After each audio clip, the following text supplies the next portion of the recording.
Bonjour et bienvenue dans cette nouvelle vidéo. Aujourd'hui je vous retrouve pour faire un petit bilan. Si vous ne le savez pas, en 2024 je m'étais donné le défi à 17 semaines de la fin de l'année de lire 17 livres bien précis. Du coup, avant de commencer la vidéo, à votre avis, est-ce que j'ai réussi ce défi ?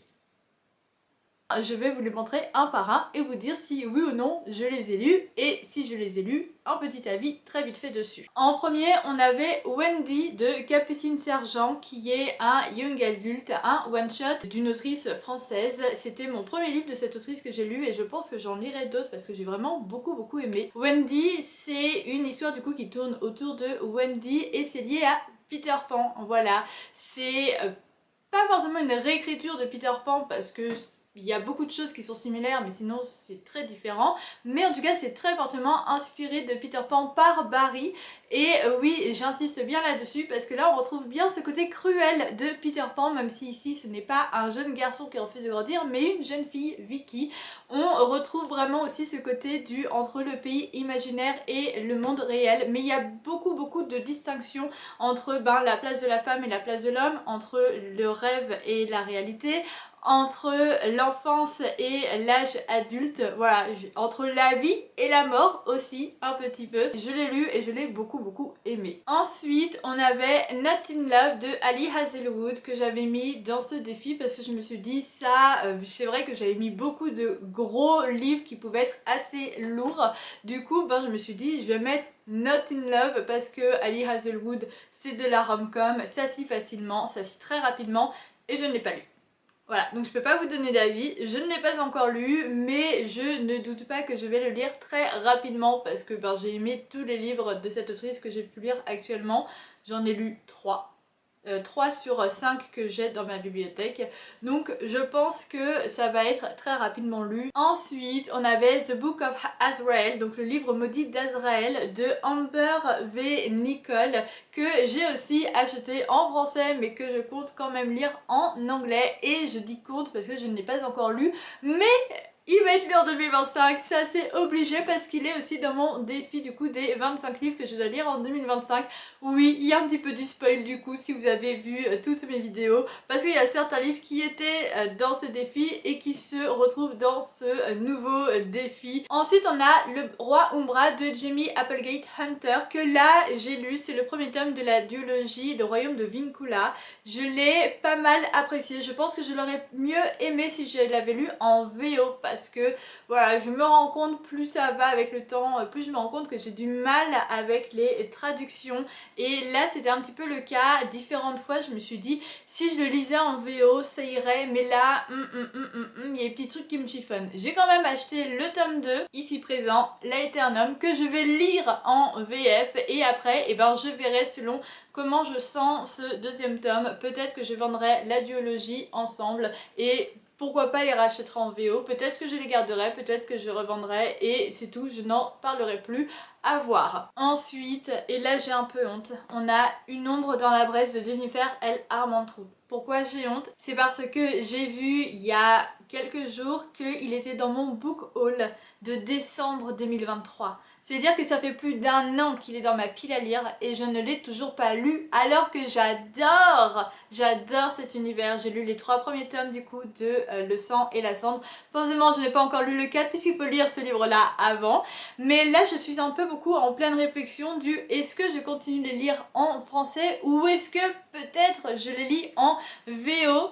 C'est en train de cheminer là-dedans, là dans ma tête, à voir. Mais si je les lis en VO, est-ce que je me refais les 3 premiers tomes ou est-ce que je reprends à partir de celui-là? Il y a ça aussi. Voilà, beaucoup de questionnements, mais en tout cas c'est sûr que je lirai un jour parce que vraiment j'aime trop cet univers. C'est ça du coup, parce que c'était avant à Cotard que je l'ai lu, qui m'a fait découvrir la romantésie. Voilà, que dire de plus? Un autre livre pour lequel j'ai honte, donc oui je ne l'ai pas encore lu, Ruth Lesvos de Rebecca Ross. Oh my god, je ne l'ai pas encore lu.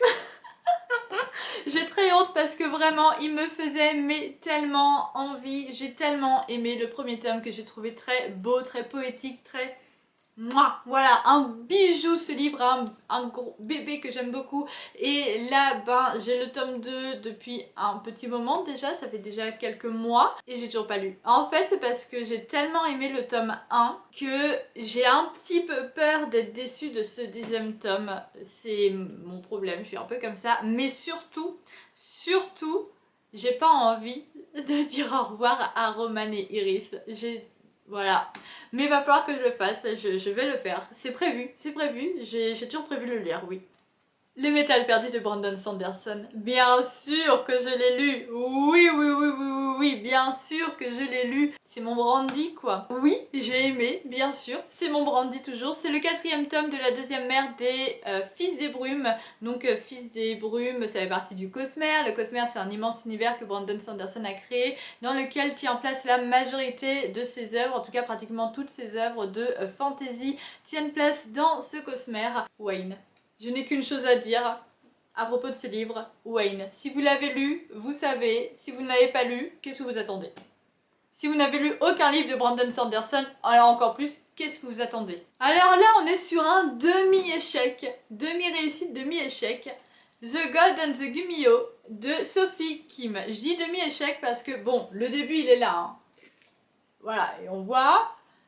Je sais pas si on le voit, mais il y a un petit marque-page. Donc demi-échec dans le sens où je l'ai commencé en 2024, mais de vraiment pas grand-chose, parce que j'en suis à un truc genre 5 ou 10%. Donc bon, mais je vais le lire. Là, j'ai un peu moins honte, même si je ne l'ai pas lu, c'est Good Girl, Bad Blood de Holly Jackson. J'avais lu le tome 1 fin 2023, je l'avais vraiment beaucoup aimé, mais c'est vrai que c'est pas du tout mon genre de prédilection. Là c'est un thriller policier plutôt, young adulte, donc comme c'est pas mon genre de prédilection, forcément c'est pas celui vers lequel je vais me tourner directement, donc c'est pas grave, c'était un challenge pour moi de relire un livre comme ça en 2024 pour sortir un petit peu des classiques romantasy, fantasy et romance. Mais bon, c'est pas très grave, je le lirai en 2025. De toute façon, ça se finissait pas le tome 1 sur un gros cliffhanger. Le seul truc pour lequel je pourrais potentiellement avoir du mal, c'est me souvenir un petit peu des noms des personnages, mais sinon je me souviens plutôt bien du dénouement du tome 1 et je me souviens plutôt bien de le fil conducteur de ce tome, donc voilà. Ensuite, et alors là je suis très fière parce que dans toute cette pile, c'est le dernier que j'ai terminé en 2024 et vraiment je pense dans les livres des auteurs que je ne connaissais pas, voilà, c'est celui que j'ai le plus aimé. When the Moon Hatch de Sarah A. Parker, que j'ai vraiment beaucoup trop aimé. Ici il y a des dragons, il y a une romantasy mêlée à de la fantasy adulte, il y a du slow burn de fou malade. Alors, il y a des défauts, c'est pour ça que même si je l'ai beaucoup aimé, c'était pas un coup de cœur. Il y a des défauts dans le sens où la majorité de ce qui aurait pu être un plot twist, je l'ai fait en lecture commune avec une copine, on les avait devinés. Mais genre largement avant. Alors il y en a un, c'est un peu de la triche entre guillemets, parce qu'en fait à la fin, je sais pas si dans les autres éditions, mais à la fin de cette édition il y a un arbre généalogique qui est juste avant le glossaire auquel il faut se référer, mais genre tout le temps, parce qu'il y a vraiment un world building de fou malade. Et du coup ben cet arbre généalogique on l'a regardé, logique, et ben il fallait pas le regarder parce qu'en fait dedans il y a un gros spoil. Voilà, mais sinon ouais, vraiment une très bonne lecture, c'était vraiment super, très compliqué par contre vraiment, c'est bah déjà je pense que pour le lire faut aimer la fantaisie adulte. Si on aime que les romantaisies très bateau, très classiques, on va pas aimer.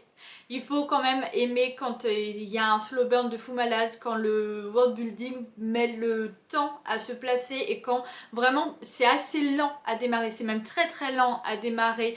Et c'est très, alors je vais dire poétique dans le sens où il y a quand même une poésie dans tout ça, même si en vrai c'est sale. Il y a plein de trucs sales dedans, là, dans ce livre, dans cette histoire. On ne laisse pas place à la beauté, genre tu voyages pendant 3 semaines, tu te douches pas, ben tu pues. C'est dit, voilà. Tout est dit dans ce livre et du coup ça pour ça j'ai beaucoup aimé, mais il y a quand même une certaine forme de poésie dans cette histoire que... Ouais, bijou. Ensuite, un autre livre qui est à nouveau dans mon défi des 25 livres à lire en 2025. Donc oui, je ne l'ai pas lu.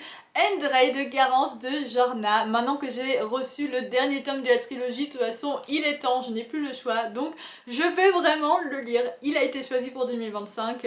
J'en ferai un retour le plus vite possible. Une petite histoire young adulte que j'ai lue et que j'ai beaucoup aimé, c'est If I Have to Be Haunted de Miranda Sun. Ici, vraiment, j'ai beaucoup aimé. Alors par contre, je pensais lire un one-shot. J'étais persuadée que c'était un one-shot, mais au vu de la fin, ça laisse sous-entendre qu'il y aurait potentiellement une suite, mais j'ai rien vu d'annoncé à ce propos. Ça, c'est un livre qui, je pense, ne sera jamais traduit. Je pense pas que ce soit le genre de livre qui se fasse traduire aujourd'hui. On est vraiment dans une vibe très teenage movie, très... Ouais, c'est très adolescent et tout, c'est des lycéens. Déjà, rien que ça, c'est des lycéens, ils se disputent comme des lycéens, ils agissent comme des lycéens, et même au fil de l'histoire, donc il va y avoir une quête où les deux, il y a de la proximité forcée, et du coup, ben, on va souvent changer de tableau, et il va y avoir plein de rebondissements, plein de moments qui s'enchaînent, etc., avec quelques moments calmes, des petites discussions, forcément, voilà, des problèmes ben, liés à l'adolescence, par rapport à sa famille, tout ça, tout ça. C'est très bateau, très cliché de trucs qui pouvaient se faire il y a une dizaine d'années. Mais j'ai tellement aimé. Vraiment, c'était une petite dose de bonheur, de joie dans ma vie. Ça m'a fait du bien de lire cette histoire. C'était tout doux, tout mignon, tout. Ah là là. Un livre que je n'ai pas lu, c'est A Feather So Black de Lyra Selen, qui reprend un petit peu ce mythe du lac des cygnes, tout ça. Voilà, je ne l'ai toujours pas lu, je compte toujours le lire. Oui, de toute façon, tous les livres là, je compte toujours les lire. Donc en fait, voilà, tais-toi Magali. Celui-là, je l'ai lu et mon avis, il est très mitigé. C'est A Fate Inked in Blood de Daniel L. Jensen. Je l'ai apprécié mais vraiment sans plus, tellement que ben, je vais le revendre. Voilà, c'est le seul dans ce que j'ai lu de ce défi que je vais revendre, parce que pour moi, même s'il est très joli, même si j'ai envie de lire la suite, c'est pas assez pour que je le garde dans ma bibliothèque. Je préfère faire de la place pour d'autres livres. J'ai trouvé que là on restait trop en surface et que l'autrice n'allait pas assez à fond dans les choses. J'ai trouvé que ça reprenait trop des clichés. Parfois il y avait des phrases qui étaient dites, des phrases très clichés de la romance et de la romantaisie qui sortaient, et je me disais mais d'où ça sort en fait, je comprends pas. C'est comme si l'autrice avait dit bah je vais écrire cette phrase, je vais lui trouver une place pour la mettre. J'ai pas réussi à m'attacher tant que ça au personnage. J'ai trouvé qu'il y avait trop de personnages qui, même sans compter les deux protagonistes, hein, même d'autres, c'était pas cohérent, enfin je sais pas, j'ai pas réussi. On va parler de deux livres avec des dragons que je n'ai pas lu. The Night Ends with Fire de KX Song of Jade and Dragons de Amber Chen. Je ne les ai pas lus. Celui-ci, je sais que ça reprend le conte de Mulan. Je crois que c'est un conte. Enfin, en tout cas, l'histoire de Mulan, c'est une forme de réécriture de l'histoire de Mulan. Celui-ci, je ne sais même plus de quoi ça parle.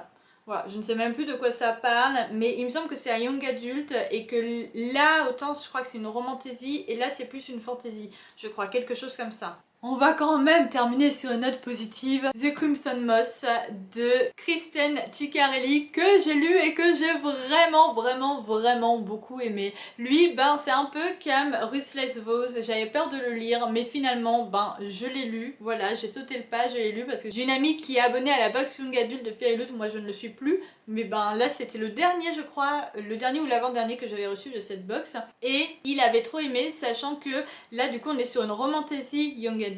Et elle, la romance, elle aime pas forcément ça.